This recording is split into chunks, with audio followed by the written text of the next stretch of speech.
Welcome to Sir David Simmons, His Life in Focus. I'm Sherwood McCaskey, as always. Thanks for joining us.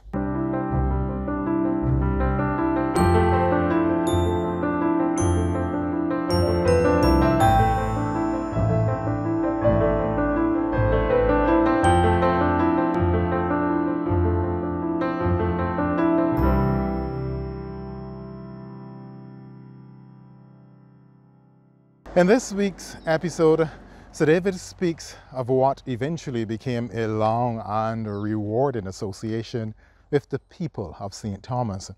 He introduces this segment by calling attention to a very sad occurrence which occasioned that association. So Monday afternoon, I remember, and I was home here. And Marie called and asked me if I heard that it was all over the registry. She was registrar. I said, no, I tuned in radio. Yeah. Tom had gone. And the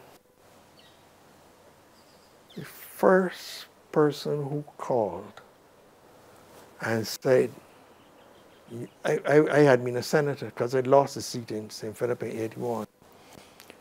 The first person who called and said that I should run in the by-election was Lady Adams, Tom's mother. The same evening he died, she called here and she said, you know, I offered my sympathy and so on. And she said, David, you have to run. She had a deep voice. You know, Tom got his voice from her, obviously.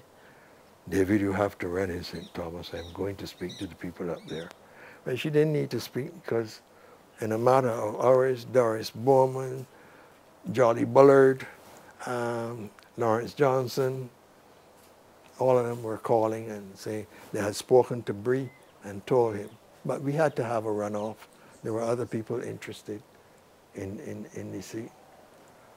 But Lady Adams had always been very partial to me and Sir Grantley. It started, of course, with Sir Grantley when I was a student in England, and he used to come up every spring to go to the ILO meetings in Geneva. He was a member of the Committee of Experts.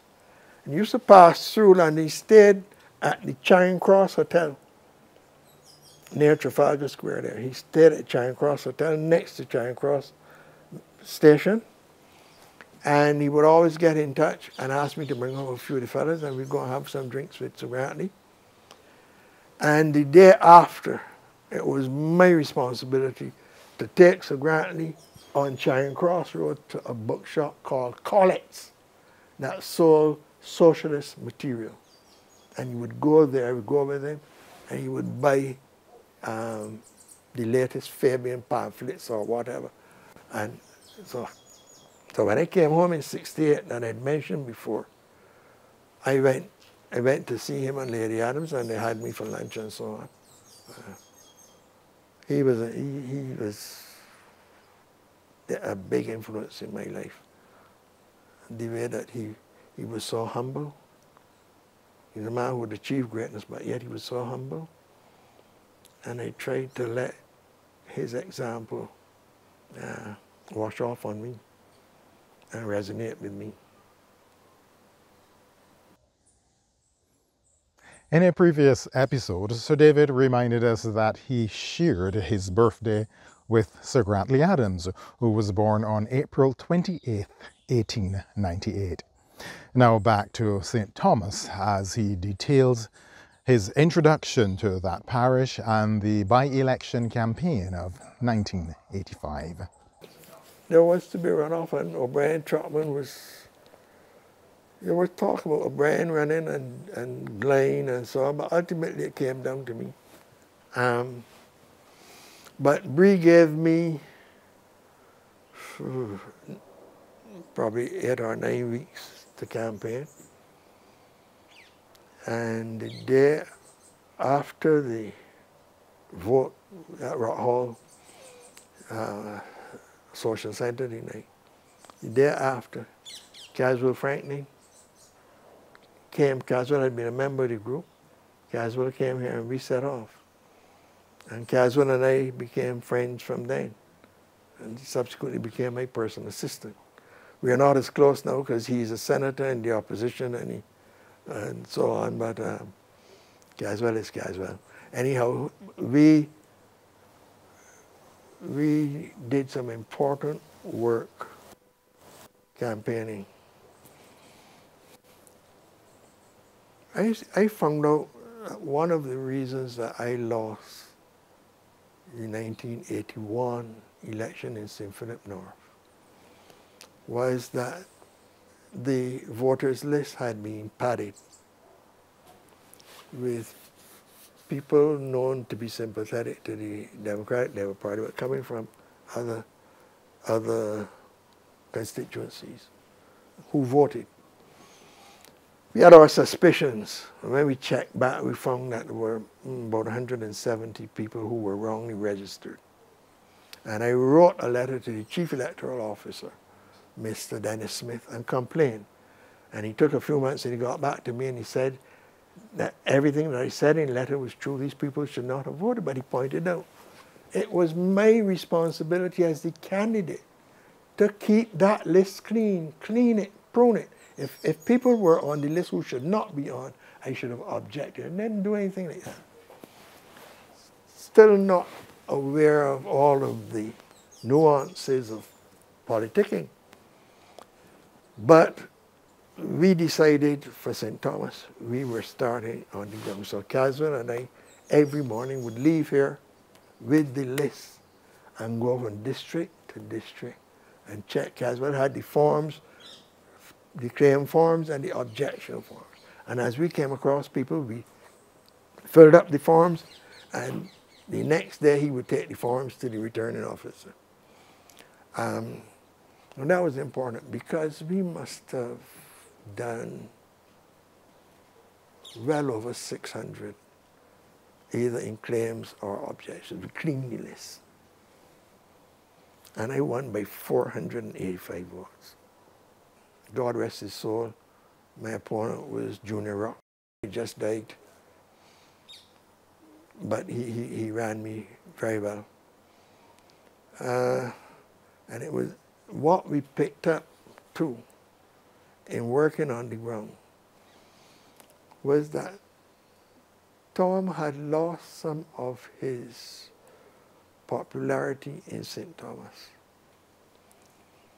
chiefly because of people around him who were, in things they said and did, were antagonizing the constituents.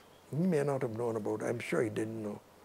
But people sometimes think that they're doing you a favor, but in fact they're really harming your prospects.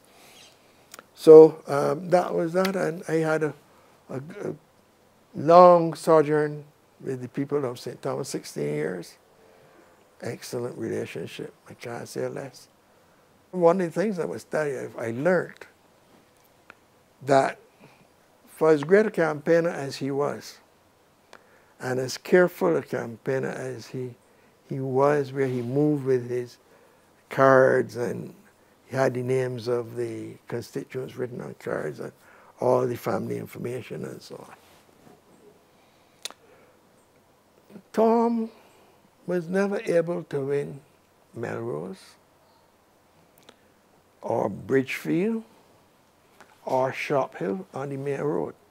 He would win what we call Ham Pond, Vaucluse tenantry down the back. But he never won those three I call to mind now. Bridgefield, Melrose, and Shop Hill on the main. And I won all of them twice. Yeah. Not the first time, but thereafter in the 94 and the 99 election, won every box. And, you know, it was, I suppose, that in politics, you will hear people say to you, don't go to that house. He's a dem or she's a dem. You don't want to talk to them. Wrong. You must go. I went to Rock's mother. I went to Rock's mother and presented myself and told her that I doubted that she would give me the vote, but she can't said I never came and asked for it. I went.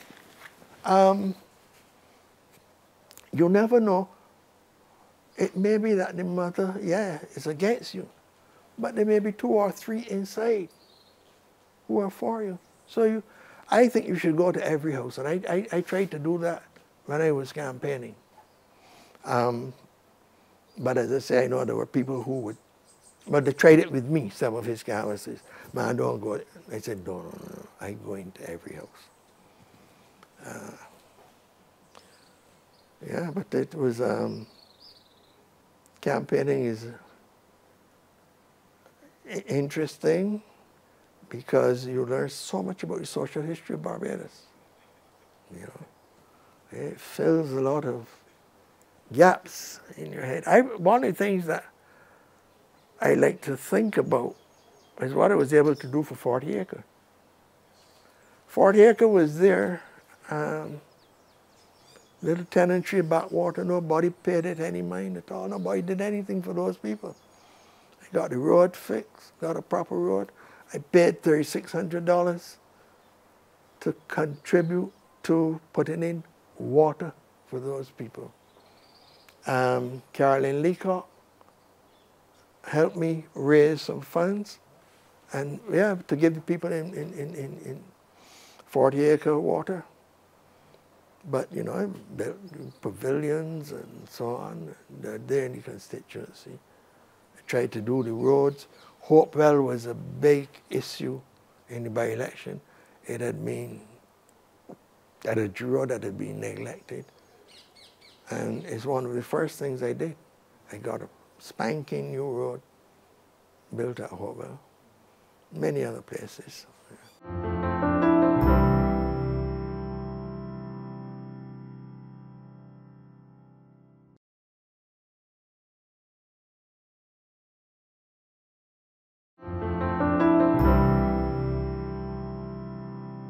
Yeah, well, I won the St. Thomas by-election in May 1985. I went back to the lower house because up until the by-election, I was a senator because I lost in 1981, and of course I met Owen Arthur before, but the 2 of us served together in the Senate until he won St. Peter. And then the year after, I won St. Thomas. I think Owen won in 84, and I certainly won in 85.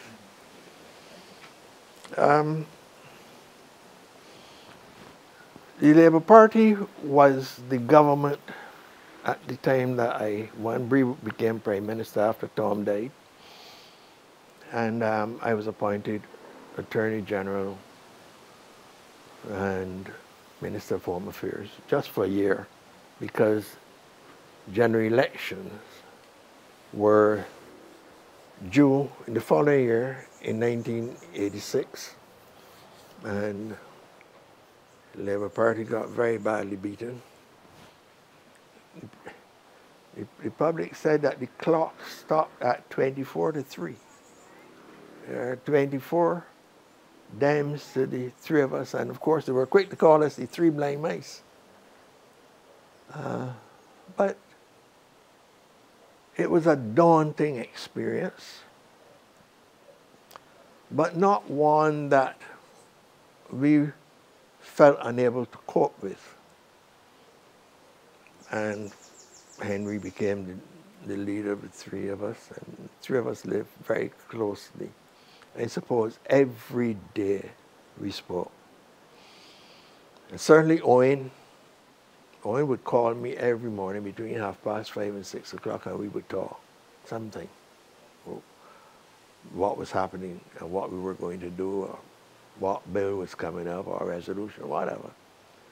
And we always made sure that on the Monday before the sitting of the House on Tuesday, we would find ourselves at Barbados Labour Party headquarters at 5 o'clock for the parliamentary party meeting. There were the three of us and Billy and Louis in the Senate. And we would meet, but there were others who would come.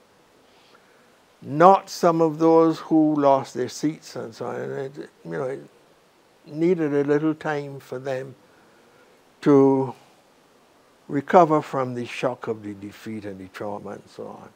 But we had other people who would come and meet. If we had technical things coming up, there were people we could draw, whose expertise we could draw on, and they would come. And certainly when we were preparing for estimates that week that we were going to be in the House debating the estimates of revenue and expenditure, on the 2 weekends before, we would be engrossed at the same headquarters with advisors going through the estimates in a very systematic way.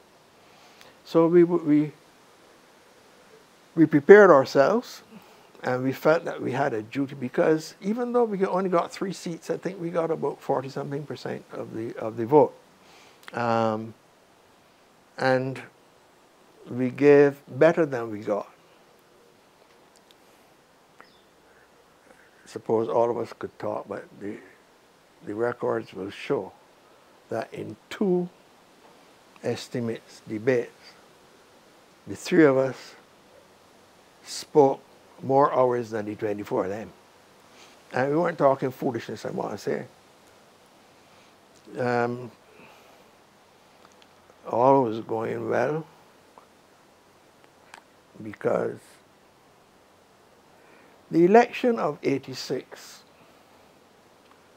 was won on the basis of what they call Richie Haynes' back-raised budget. Richie, in opposition and shadow Minister of Finance, replied to the budget presented by Bree in what he called the alternative budget. And they were giving away everything. And of course, the public response. The population always responds to the party that is offering more to the pocketbook politics. And they were going to ease taxation and everything you could think of. We don't have to go into it now. And they made these wonderful promises. Both Bree and Owen said in their speeches, this cannot work. So, when the people voted massively, soon after the Parliament convened, Richie brought the necessary legislation to implement these promises. Right? We were smiling because we knew that the economy would be capsized. And we kept saying that to them. And then something was happening within the Democratic Labour Party that Mr. Barrow and Richie Haynes were not getting on as well as people assumed that they were. You know, there was a time when Richie used to be called the second most powerful man in Barbados. And after the '86 election, he went and negotiated a famous bullet loan, went to Japan and negotiated, and Mr. Barrow said, I'll tell you, after that election, we used to meet in the Senate chamber because the house was being repaired or renovated and so on. And so I used to sit around the Senate table, and you were close. So Mr. Barrow was there at the head, and Henry was here, and I was next to Henry, and then Owen. And you could always whisper to Mr. Barrow and so on. So we teased him one day. because he said something that showed that he was upset with Richie for negotiating the loan. And worse to the effect, I told him not to do that, and he wouldn't listen to me. So of course we were mischievous, and we say, I don't mind, that's only a little family quarrel, because you know he's going to succeed you. And Mr. Barrow rose to his feet and said, well, let me tell you all something. After me, it is him, meaning Sandy, then him, meaning Philip Graves, and after that, any number could play.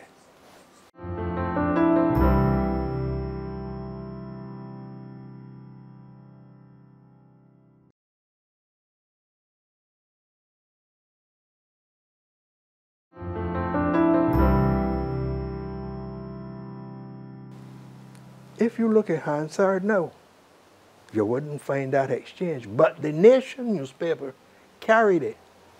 Ezra Allen recently recounted it and identified the date on which it was said. But there was a fracture in the relationship between Mr. Barrow and Mr. Sandiford. And unfortunately, you know, we had hardly settled in after winning in '86, but Mr. Barrow died in June '87. Sandy took over, and again he and Richie didn't seem to set horses. And Richie made some overtures to us to come and join him. He was going to establish the NDP. And he said, you know, the people are finished with y'all, you know. Y'all have no future. I wonder if I should tell you this story. This is politics was so intriguing. Richie asked to see us one evening at his house. Henry, Owen, and myself. And we agreed to talk about whether there could be any union between us. Well, for our part, we were satisfied in our minds that it couldn't happen. You know, we were representing, as I said, about 40% of the people. And certainly the three that Richie had with him, Bourne, Peter Miller, himself, they couldn't represent 40%. But we wanted to talk, so talk. It was arranged that we would park in at Rockley about 8 o'clock, in the dead of night almost. And we would walk across the golf course to Richie's house at the other end of the golf course. So the three of us walked across to Richie's house. And when we got there, we had a couple of drinks and so on, we talked. And we felt good that we had come, we had talked. And we told him, you know, we really can't do business. We would be letting down the 40% that we represented. And he understood. Going back across now to our cars, across the golf course. This must be after 11 o'clock now. All of a sudden, a voice in the dead of night. Good night, Mr. Ford, Mr. Simmons, and Mr. Arthur. A watchman saw us, caught us, coming back from this meeting. It never made cocoa and flying fish or anything. This is one of the few occasions that you're hearing about it, but believe me, we laughed ourselves and said, but Lord, we were sure that nobody had seen us. We pulled off this one. And all of a sudden, we're coming back to get to the car. The watchman let us know. I caught you, know. So, I mean, that's some of the intrigue that goes on in politics. Then, of course, there was the fracture between Richie and Sandy. That was bitter, bitter. The day that Richie spoke in the house. Terrible. I knew that they were close friends from at school, but the language was acerbic. Anyhow, Richie formed his party, made sure he had 4, so he commanded the opposition. And he took over and led the opposition. We smiled. In the next election, I don't think that Gingerborn or Peter Miller or Richard Baer regained their seats. And we 3 blind mice were able to carry on another 7. And we had moved from 3 to 10. And for that election, 1991, the economic forecast for Barbados was dismal. And even though Henry tried to explain to the public from the platform, they didn't listen. We said we were going to end up in serious trouble. I remember the meeting up here at Charlesworth Bridge. Henry tried to get it across to the public. They wouldn't buy it. Well, in no time we were in real trouble. You know, the foreign reserves had gone 1/4 to 13 million. And ultimately, things got worse. And by 1994, there was a lot of internecine warfare within the government of the DLP. And that is exactly where we shall leave that. Do join us next week at the same time as we continue this autobiographical journey of Sir David Simmons. I'm Sherwood McCaskey. Thanks for your time.